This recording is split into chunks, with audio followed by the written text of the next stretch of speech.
কক্সবাজার জেলায় প্রায় 23 লাখ মানুষের বসবাস। এর মধ্যে 3 লাখ মানুষই ঝুঁকি নিয়ে পাহাড়ের নিচে বসবাস করেন। গেল কয়েকদিনে ভারী বর্ষণে কক্সবাজারের পাহাড়ি এলাকাগুলোতে আবারও পাহাড় ধসের আশঙ্কা দেখা দিয়েছে। কোথাও কোথাও ঘটছে পাহাড় ধসের ঘটনাও। এতে হচ্ছে অনেক প্রাণহানি।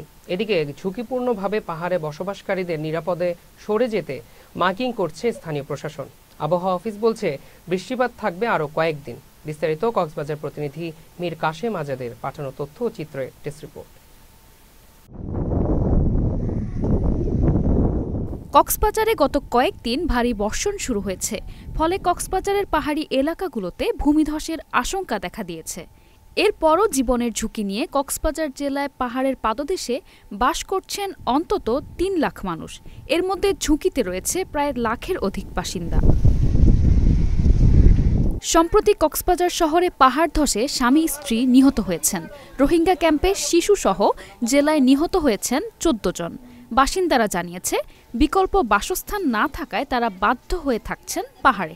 আর তো জায়গা জমিন নাই, অনেক বিড়ে বাড়ি নাই, এইখানে তারা খাস জায়গা থাকি।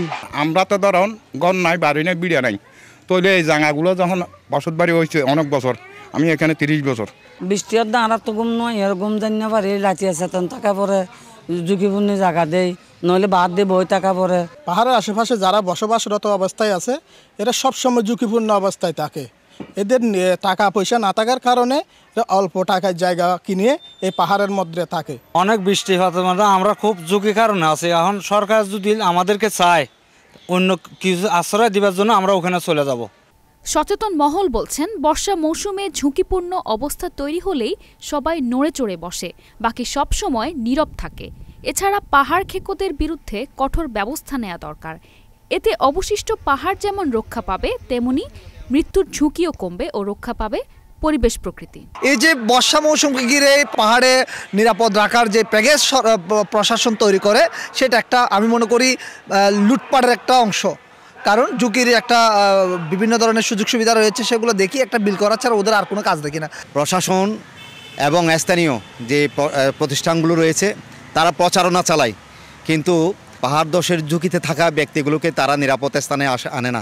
কক্সবাজার শহরের আশেপাশের পাহাড়ি এলাকায় হাজার হাজার পরিবার ঝুঁকি নিয়ে বসবাস করছে।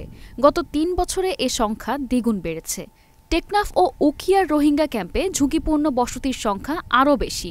ঝুঁকিপূর্ণভাবে বসবাসকারীদের নিরাপদ স্থানে সরিয়ে নেওয়া হবে জানিয়ে স্থানীয় প্রশাসন বলছে দ্রুত অবৈধ দখলদারদের বিরুদ্ধে অভিযান চালানো হবে। আমরা তো পাহাড়ের পাদদেশে যারা অবৈধভাবে বসবাস করছেন তাদেরকে সবসময় উচ্ছেদ করার মধ্যে আমরা আছি এবং তাদেরকে নিরাপদ স্থানে সরিয়ে যাওয়ার জন্য বলা হচ্ছে। তো তারপরেও কিছু কিছু আসলে সবাইকে একসাথে অ্যাকোমোডেট করা যায়নি, কিছু কিছু রয়ে গেছেন, তাদেরকে আমরা বলছি, কিন্তু তারা তো প্রশাসন জোরপূর্বকভাবেই তাদেরকে কিন্তু ভারী বর্ষণ কিংবা ঝুঁকিপূর্ণ এইসব দুর্যোগকালীন সময়ে জোরপূর্বকই কিন্তু তাদেরকে আবাসস্থল থেকে সরিয়ে নেওয়া হয় নিরাপদ আশ্রয়ে চলে যাওয়ার জন্য।